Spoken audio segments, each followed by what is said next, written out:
I enjoy buying and reading comics just as much as the next comic book enthusiast, but I recently saw my unread comic pile. And decided to do the most logical thing. Go out and buy more comics and manga. Oh, and I also went to Japan for a little side quest, but more on that later. I searched far and wide for comics I really wanted to get. And now it's time to present my comic and manga haul. So welcome back my comic book friends, and let's kick it. Say hello to... That's right, this is volume 1, 5, and 6 of the library edition, and my full set is finally complete. I commenced reading these recently, and check this out, and this, and this. The artwork looks insane on these colossal comics. These printed versions are for the hardcore fans that love seeing the action unfold on giant pages. If you haven't seen the TV show or read the comic, I highly recommend doing so. If you don't want to read it in this crazy large size, you can enjoy it in the new trade paperbacks Image Comics has been putting out recently. The Ultimate Collections, the softcover or hardcover compendiums, so you have plenty of options when it comes to enjoying. Drifting into my collection is Initial D Omnibus Volume 2 and 3 by Shuichi Shigeno. The first volume didn't wow me completely, but it had enough to keep me invested. Some of the characters' facial expressions are pretty funny, and the car artwork is impressive. The manga has a pretty good balance between comedy, slice of life, and racing. Where the Body Was by Ed Brubaker and Sean Phillips. This is described as 80s suburbia with style and nuance, brought to us by the best writers in crime fiction. I enjoyed all their other work to date, and I'm sure this won't disappoint. This is a self-contained standalone story, so you don't have to worry about any prior reading. The contract killer packed with humor, also known as Fable Omnibus Volume 3, joins the fold. Another manga with great-looking art, intrigue, and goofiness. Seeing as there are 22 volumes in total, and each omnibus contains 2 volumes, if my math is right, we should be looking at 11 omnibuses. I finally got my hands on Marvel's beautiful omnibus of Daredevil by Chip Zdarsky and Marco Checchetto Volume 1, with the Volume 2 releasing in early 2025. This includes the first 30 issues of the pulse-pounding run, as well as the 2020 annual. The artwork alone is worth the price of admission, and the story is one that I couldn't put down. I said it before, and I'll say it again. This is one comic worth checking out, whether you're new to Marvel, Daredevil, or even comic books. This chunky-looking deluxe edition is the next installment of the epic Viking tale called Vinland Saga, Book 4 to be more precise. The build and the paper quality are premium, just the kind this awesome tale deserves. I was impressed with the first book, and I have much needed reading to catch up on, as many other volumes are still in plastic. I swear, these have been releasing very quickly, with Volume 5 already on sale. This, just like the Berserk Deluxe editions, are a great way to experience the story, especially if you enjoy the oversized art, and don't mind the size, as this clocks in at 624 pages. Wayward Deluxe Volume 1, 2, and 3. This is a comic series that released way back in 2014 by Image Comics, and I randomly stumbled upon it recently. I was immediately hooked by the art style, and the synopsis goes something like this. Rory Lane is trying to start a new life when she reunites with her mother in Japan, but ancient creatures lurking in the shadows of Tokyo sense something hidden deep within her, threatening everything she holds dear. This story is being pitched as Buffy the Vampire Slayer for a new generation. Given all of these factors, and that I have been enamored with all things Japan as of lately, I had to check this out. I consider myself lucky to have found all 3 volumes, as I think Volume 3 is out of print. Also, looking up the reviews for this, I have been excited to see how well this was received. Should be a good time, and I'll let you know if it's a good recommendation for manga readers. Chainsaw Man, Volume 16. I mean, at this stage, this probably doesn't need an introduction, but hell yeah, Chainsaw Man. Oh, and yeah, I need to check out Look Back and Goodbye Eri. I've put these on my wish list because you guys have recommended it, so don't worry, I haven't forgotten about it. Houses of the Unholy is another standalone title by Brubaker and Phillips. Truth be told, you can't go wrong with these creators. Here's the premise. An FBI agent from the cult crime beat and a woman with a past linked to the satanic panic are drawn into a terrifying hunt for an insane killer hiding in the shadows of the underworld. If this sounds like something that might remotely spark your curiosity, then then check it out. I mean, the reviews speak for themselves. And same can be said for Where the Body Was. Origin 4, 5, and 6. More robot action. Yes, please. The first 3 volumes were fun and beautiful. This is one manga I am committed to collect to the very end. It's only 10 volumes long, and the artwork is some of the best in the industry. If you enjoy beautiful artwork, robots, a bit of giggity, and the odd robot that makes you go confused giggity, and a nice dose of humor, then be sure to check this out. From the Spawn universe, we have Sam and Twitch Volume 1. This follows 2 detectives as they try to solve various mysteries. It combines gritty crime fiction with the supernatural. To my surprise, this was written by Brian Michael Bendis, the man behind many other stories such as Powers, Ultimate Spider-Man, Alias, Daredevil, The New Avengers, and the list goes on. Criminal Volume 2 Deluxe Edition. I was missing this one from my collection, and my set is finally complete. This is an intergenerational story of families connected through shared criminal history. Another must-read title by Brubaker and Phillips. And fun fact, we should be getting a TV show of this soon on Amazon Prime. The cast looks amazing, starring Charlie Hunnam, Adria Arjona, Emilia Clarke, Luke Evans, John Hawkes, Michael Mando, amongst many others. If executed well, this could be a fantastic TV show. All-Star Batman Deluxe, the 2016 series written by Scott Snyder, telling stories set in the mainstream DC Universe continuity. Only running for 14 issues, starring a variety of artists such as John Romita Jr., Raphael Albuquerque, and Jock. I find John Romita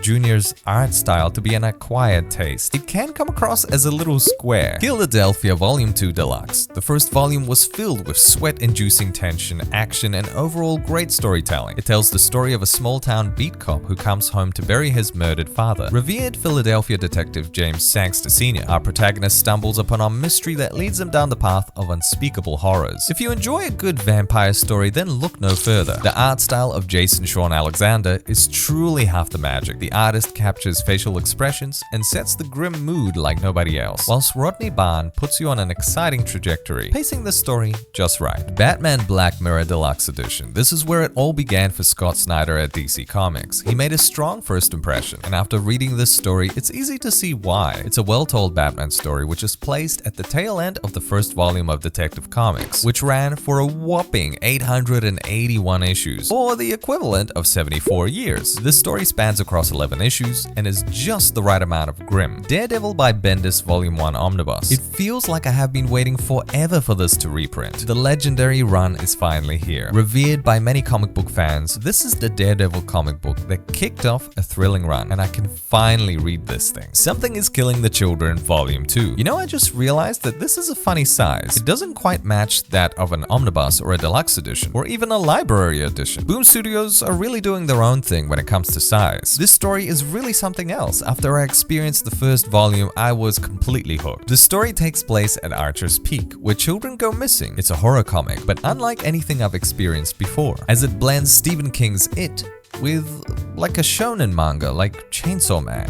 Something is Killing the Children is a great story being told with incredible writing and beautiful, haunting artwork. It is everything I never knew I wanted from a comic book. And I'm not the biggest fan of horror, but this is just awesome. Little Monsters Deluxe. Some more vampires, but this time it's a little different because they are children. This is a short standalone story, 13 issues long. It's probably best described as Lord of the Flies Vampire Edition. The artwork by Dustin Nguyen is unique. I recall reading the single issues of this story, and while I found this story fascinating and mysterious, I did feel the ending left me wanting more. That's right, this is the Spider-Man comic event that went on for 2 years. It's so big it needed 2 large omnibuses and spanned close to 100 comic book issues. This is the Clone Saga. Look, I'm just as excited to read this as I am nervous. This is over 2,000 pages in a Spider-Man event. I should do a marathon of this. 50 years later. Well, what do you know? This was pretty good. I should now read the 2 Ben Reilly omnibuses which follow on directly from this. Another 50 years later. Well, what do you know? I died. The story was good. Could have been a bit longer though. Trigun Deluxe. Another gorgeous looking deluxe manga from Dark Horse. A good friend of mine always recommended me to watch the Trigun anime, and after all these years, I still haven't seen it. I feel like I let him down, but not anymore. This time I'm going to the source material, and I'll be enjoying this story in style. Daredevil by Brubaker Volume 2. A super thin omnibus, but another good one. Now all I need is Volume 2 of Bendis and I'll be ready for a massive Daredevil reading binge. The 2 volumes of Bendis, 2 volumes of Brubaker, the Char Soul Omnibus, and the 2 Zdarsky volumes. It's gonna be a good time. 100 years later.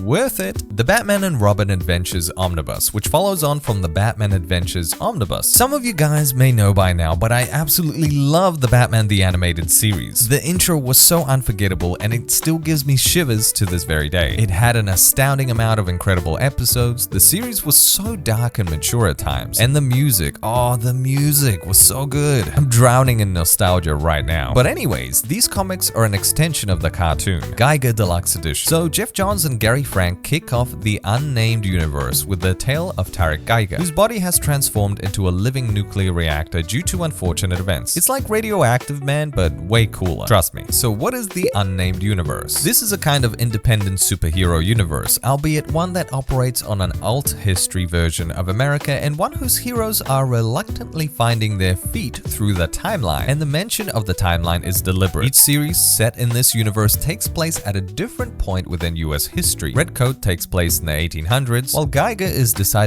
near future and post-apocalypse in its setting. As such, each entry in the universe brings with it a different tone and genre, while always contributing to the overarching narrative threading between each series. 100 Bullets Brother Lono Deluxe Edition. This is the mini-series spin-off from the 100 Bullets epic crime saga, which spanned 100 issues. Oh man, that's also on my reading list. Okay, New Year's resolution time. I am going to read so many more comic books in 2025. True story. Okay guys, be honest, do you find yourself buying more comics and manga than you're actually capable of keeping up with reading? Let me know in the comments below your unread percentage. I bet mine's really bad. Maybe I can do a video on that. Punisher by Garth Ennis Volume 1. My first ever Punisher omnibus. The vigilante that doesn't pull any punches, or in his case, bullets. I love how Marvel Comics has this slew of characters with a strong moral code. And then there's this guy, Frank Castle, who simply kills people for a living. I look forward to reading this one, especially as it's written by the man who brought us The Boys and Preacher. Once and Future Volume 2. The first volume was so beautiful. The artwork is by Dan Mora. All the artwork by this man is simply amazing. So Once and Future is a dark fantasy comic book, and it is about a group of British nationalists who perform a supernatural ritual in order to resurrect King Arthur. They discover that Arthur has his own agenda. As Arthur leaves a trail of death and destruction in his wake,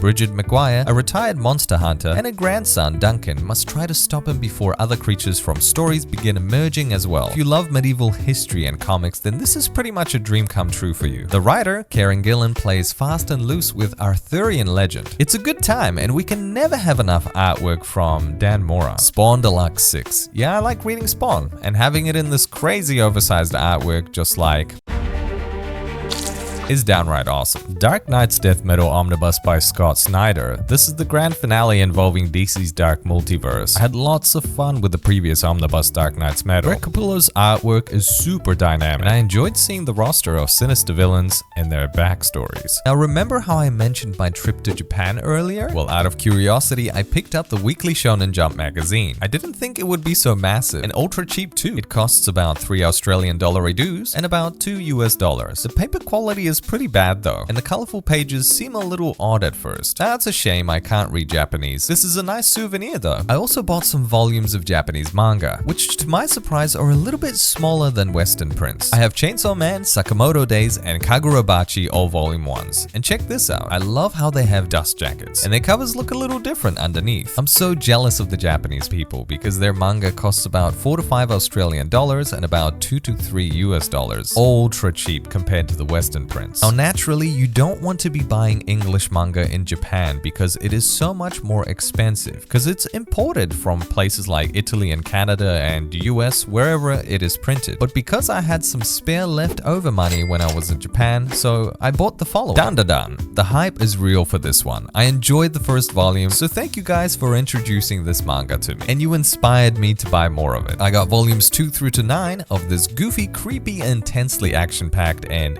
giggity adventure, and I look forward to reading more, and I keep hearing from the community that the hype ramps up to 11, and I'm ready. Hashtag Granny for life. Heart Gear. This manga was recommended to me by a person called Lufsky, and I very much enjoyed his comment. It was oozing with passion and knowledge. And once I got Googling, I liked what I saw when looking at the art of Heart Gear. It was right up my alley with the science fiction vibes, and the art style looked great. My girlfriend was kind enough to buy me the first 4 volumes of the series when we were browsing through the English manga manga section of Kinokuniya in Tokyo. I managed to read this on the plane back from Japan, and my girlfriend got to read this too. And when she first encountered the guy on the cover of the manga, she was like, "Giggity." It's safe to say we both enjoyed this very much, and I look forward to reading the remainder of the volumes, and most likely pick up any new ones. So thank you, Lufsky, for the recommendation. It just shows how wholesome and emotionally intelligent the manga community is. You guys are awesome. Fire Punch. You guys got me onto volume 1. It was super morbid and intense, and I was hooked by the shocking developments, so I just had to get more. Now I only picked up volume 2, but hopefully I can experience the whole run.